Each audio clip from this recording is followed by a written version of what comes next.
Bonjour à tous, alors aujourd'hui, on est face à une intégrale, à une primitive de 1 sur racine de x moins x2. Alors première chose, tout d'abord, pour que cette chose existe, cette expression, il faut que x moins x2 soit strictement positif. Donc ici, eh bien, je vous propose de factoriser par x, ça fait x moins x, donc on voit bien que les racines c'est 0 et 1, donc on doit avoir x entre 0 et 1 strictement. C'est-à-dire que x va être positif et plus petit que 1. Ça c'est déjà une première chose. Alors, ici, on a du 1 sur racine carrée. Ça apparaît dans la dérivée d'une fonction très importante, la dérivée de arc sinus. La dérivée d'arc sinus x, eh bien, il faut savoir que c'est donc 1 sur racine carrée de 1 moins x2. Donc l'idée, ça va être de faire apparaître sous la racine carrée ce fameux 1 ici, parce que pour l'instant, quand x vaut 0, sous la racine carrée, ça fait 0. Donc, on va factoriser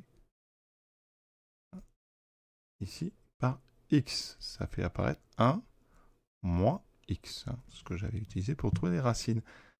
Donc ici, eh bien, comme x est entre 0 et 1, on peut séparer en disant que c'est racine de x par racine de 1 moins x. D'accord? Voilà, ça va. Et maintenant, eh bien, on va essayer de se ramener à du racine de 1 moins x carré. Donc ici, on va faire un champ de variable. Et on va poser petit x égale grand x carré. Aucun problème avec ce changement.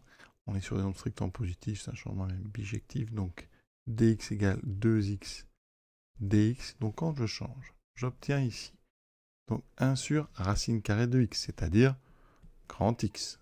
X est positif, petit x c'est x carré. Ensuite, on aura racine carrée de 1 moins grand x2. Parfait, c'est ce qu'on voulait.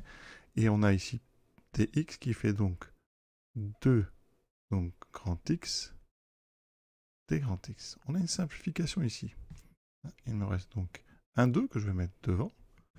Et on a donc ici 1 sur racine de 1 moins x carré dx. Oui, on est arrivé ici, on a exactement à l'intérieur la dérivée d'arc sinus grand x. Donc ici, ça fait 2 arc sinus grand x.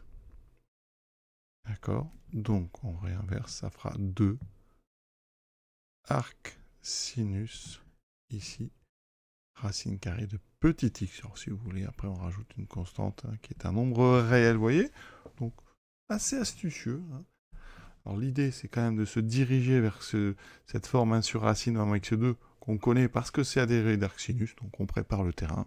Et comme c'est un concours où ça doit bien se passer, vous voyez, eh bien, on a de la chance. Voilà. Donc à très bientôt pour la suite.